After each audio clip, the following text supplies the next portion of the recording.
안녕하세요. 화장품 만드는 농부 유한재 구독자 여러분, 오늘은 요즘 핫하죠. 지난 1, 2년 동안 많은 이야기도 나오고 요법도 나오고 도구도 나오고 그랬던 그 괄사에 대해서 더 이야기를 해보려고 해요. 유한재가 왜 괄사에 대해서 관심을 가지고 이 영상을 만들게 되었냐면요, 정말 많은 분들이 저희 고객센터나 게시판이나 그리고 직접적으로 많은 문의를 주셨어요. 저희들도 많은 관심을 가지게 되었고, 이렇게 쭉 자료를 조사하다 보니까 정말 이상하다 하는 점들이 많이 발견이 되었어요. 먼저 괄사라는 게 한자예요. 원래 중의학이라고 해서 중국의 전통의학, 중국의 한의학의 일종인데요. 괄이라는 글자는 긁는다는 뜻이에요. 긁는다, 괄. 중국어 발음으로는 과 정도 될 수 있어요. 그 다음에 사라는 것은 긁는 다음에 나타나는 증상이 있죠. 멍같이 빨갛게 올라오는 증상 말이에요. 멍을 이야기하여 괄사, 한자로는 괄사라고 말을 하고 중국어로는 꽈샤라고 읽을 수 있어요. 말 그대로 긁어서 피멍을 들인다라고 말을 할 수가 있어요. 아까 말씀을 드렸지만 우리가 알고 있는 상식으로는 우리 피부는 손상을 주면 여러 가지 부작용이 발생해요. 더군다나 멍이 들도록 자극을 준다는 건 저희 상식으로는 있을 수가 없는 말이거든요. 꽈샤, 이거에 대해 많은 컨텐츠와 도구 그리고 영상들이 많이 존재하고 있더라고요. 그래서 무시할 수는 없고 저희 상식과는 또 반대가 되고, 그래서 저희가 객관적인 정보를 찾고자 많은 노력을 기울였어요. 지난 1년간 저희가 쭉 찾아보니 그래도 믿을 수 있는 정보가 역시 미국의 내셔널 라이브러리 오브 메디슨이라는 게 있어요. 미국의 국립의학 도서관이에요. 정부 산하의 기관이거든요.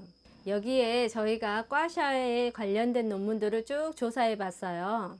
일단은 꽈샤에 대한 논문들을 쭉 조사해 보고 꽈샤가 포함된 다른 논문들도 쭉 조사해 보았어요. 그랬더니 어떠한 유의미한 결과들을 얻게 되었는데요. 오늘 이 시간부터 그것에 대해 알려드리도록 하겠습니다. 괄사가 유행하고 있잖아요. 이것 때문에 도움을 많이 받으셨다는 분들도 계시고요. 또 몇몇 분들은 고생을 많이 하셨다는 분들도 계셨어요. 그래서 우리 유한재는 중립적인 입장에서 여러분들께 전달을 해 드리려고 해요. 영상은 크게 저희가 4편 정도의 영상으로 나누어 만들 수 있을 것 같은데요. 첫 번째 편, 오늘은 이 말도 많고 탈도 많은 괄사, 정확하게 이야기하자면 꽈샤에 대해 알려드리려고 해요. 두 번째 시간에는 우리나라에서 많은 이슈가 되고 있는 꽈샤에 대한 논쟁들, 또 문제점에 대해서 이야기해 보려고 해요. 세 번째는 어떻게 하면 안전하고 또 부작용이 없이 할 수 있는가, 또 심각한 부작용에는 어떤 것들이 있는가, 미국 국립의학도서관에 게시된 공인된 논문들을 바탕으로 말씀을 드리려고 해요. 마지막으로 이러한 노력들을 바탕으로 해서 유한재가 정통의 꽈샤, 비슷한 효과를 거둘 수 있는 마사지법에 대해서 유한재가 말씀을 드리려고 해요. 안전한 꽈샤, 페이스 마사지에 대해서 다시 한번 살펴보시고 아름다운 피부 관리 되시는데, 아름다운 피부 가꾸시는데 도움이 되셨으면 해요. 자, 그러면 1편 꽈샤에 대해서 말씀드릴게요. 꽈샤는 원래 중의학 중국에서 발생한 전통의학에서 나오는 내용이에요. 보통은 나무나 옥, 구리, 코포라고 하죠. 그런 도구를 가지고 이렇게 롤링을 해요. 우리 안면 마사지 하는 도구도 다이소 같은 데 가면 많이 볼 수 있는데요. 돌돌돌 굴려가면서 안면 윤곽을 잡아준다는 도구들이 있어요. 원래는 그런 형태로 많이 발달을 했어요. 문지르는 거, 그리고 또 한 가지 잊으셔서는 안 되는 부분이, 원래의 전통의 꽈샤에서는 안면을 시술한다는 보고는 나와 있지 않아요. 이게 전통 중의학에서 얘기하는 요법 중에는 안면을 이렇게 도구를 이용해서 긁어내는 방법은 중의학에서는 없어요. 대부분의 경우에는 조금 있다가 논문에도 나오겠지만 몸에 많이 해요. 최대한 얼굴에 가깝게 한다고 하면 목까지 정도 하지만 안면을 가지고 긁어내서 멍을 들이는 일은 중요하게서는 없어요. 지금 한국에서 이루어지고 있는 형태는 조금 이상한 거이긴 한데요. 조금 이따가 다시 말씀드리도록 하고요. 원래 전통 중의학에서는 옥이나 굴이나 나무나 도자기, 세라믹이라고 하죠. 이런 도구들을 이용해서 동글동글한 도구를 이용해서 몸을 이렇게 굴려서 강한 힘으로 이렇게 굴려서 기를 통하게 하고 혈액을 통하게 한다는 그런 의미인 것 같아요. 그렇게 해서 이 괄사요법사들은 뭐라고 주장을 했냐면, 꽈샤가 혈액, 지금 우리 의학으로 보자면 림프라고 할 수 있어요. 그 혈맥을 트이게 해서 우리 현대의학에서도 림프가 막히면 얼굴이 붓기도 하고 몸에 부종도 생기고 그렇거든요. 그래서 그거를 여러 가지 약물이나 마사지 요법으로 풀어주는데, 중국의 꽈샤 요법사들은 좀 전에 말씀드렸던 그런 도구들을 통해서 강한 압박을 하고 혈맥을 트이게 한다고 주장을 했던 것 같아요. 이 요법들이 중국 영향에 있는 중화문화권, 베트남이나 인도네시아로 많이 퍼졌어요. 그래서 그쪽 사람들도 중국 화교들 중심으로 퍼져서 꽈샤 요법들이 이루어지기도 했어요. 이런 것들이기 때문에 대부분의 근육을 좀 풀어주고 이렇게 몸을 좀 이완시켜서 피로를 좀 풀어주었다고 해요. 최근에 한국에서 일어나고 있는 얼굴 크기를 좀 줄여준다거나 얼굴을 작게 보이게 한다는 그런 것들은 원래 지금 이루어지고 있는 꽈샤 요법사들에게는 얘기되지 않은 부분들이에요. 한국에서는 왜 이게 유행이 되었는지 저도 잘 모르겠어요. 자, 지금부터는 미국의 국립의학도서관에서 꽈샤, 영어 철자로는 GUASHA인데요. 이걸 가지고 논문을 쭉 검색해 봤어요.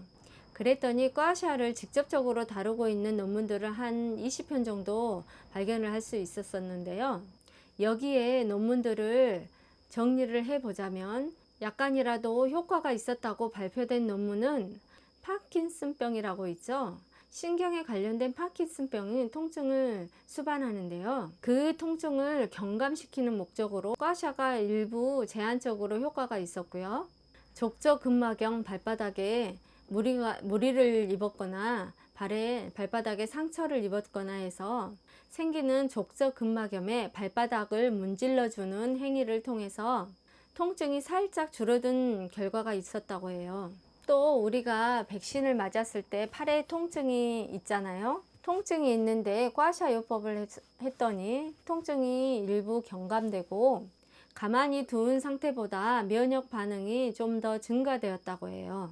우리가 주사 맞으러 가면 간호사 선생님들이 주사 놓으시고 난 다음에 알코올을 주시고 막 문지르라고 하시잖아요. 그거와 좀 비슷한 것 같아요. 이렇게 해줘야만 주사의 약효도 빨리 퍼지고 주사 맞은 자리도 상처도 덜 나고 그 정도의 효과라고 볼 수 있을 것 같아요. 그 다음에 아이 낳으신 산모들이 가슴에 우열이나 멍 같은 게 생기잖아요. 모유를 줘야 하기 때문에 대단히 통증을 수반하는데요. 꽈샤 요법을 통해서 조금 경감되었다, 아니 줄어들었다 이 말이겠죠. 그런데 이거는 꽈샤가 아니더라도 가슴 마사지는 누구나 다 하시는 거잖아요. 그래서 특별히 꽈샤 요법이라고 하기보다는 마사지를 해주면 좋은 거다, 그렇다고 해서 가슴을 피멍이 들도록 한다고 하는 건 아닌 것 같다고 말씀을 드릴 수 있을 것 같아요. 그리고 이제 부정적인 논문에는 한 가지, 두 가지, 세 가지 정도 그 정도가 있었는데요. 첫 번째 논문에서는 꽈샤를 피부에 강하게 접촉을 하다 보니까 미세한 상처가 생기고 거기에 피부 마이코박테리움 마시리엔스라는 박테리아가 감염이 일어난 사례가 있다고 해요. 꽈샤를 하시더라도 피부에 상처가 나도록 하는 것은 위험하다는 논문이 있었어요.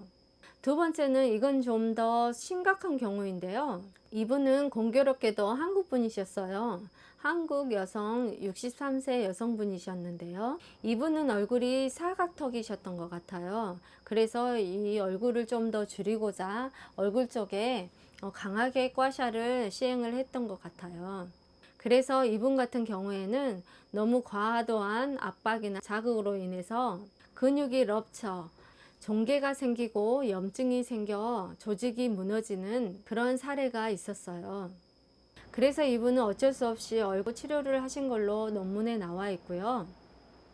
그리고 또 이분은 베트남 분인가 되셨는데 과도한 자극으로 인해 피부 기저 속의 근육이나 혈관들이 파괴된다든지 그 염증들의 부작용이 보고되었어요.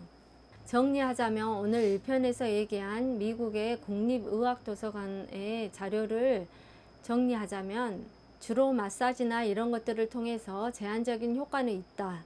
그러나 이미 이것은 우리가 예전부터 지금 현재도 특별히 과샤 도구나 재료나 요법을 사용하지 않더라도 우리가 경험적으로 느끼고 있는 장점들이었고요.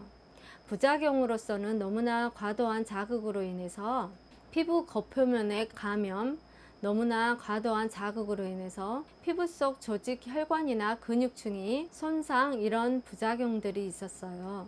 여기까지가 저희가 과샤에 대해서, 우리말로 괄사에 대해서, 괄사란 도대체 뭐고 미국의 국립의학 도서관의 논문을 바탕으로 어떠한 연구가 이루어지고 있는지를 알아보았어요. 다음 편에는 많은 분들이 궁금해하시는 괄사, 과샤에 대한 오해와 진실, 이것들을 사례별로 해서 정리해보는 시간들을 가져보도록 하겠습니다. 자, 화장품 만드는 농부 유한재 구독자 여러분, 그럼 다음 시간에 다시 만나요. 안녕.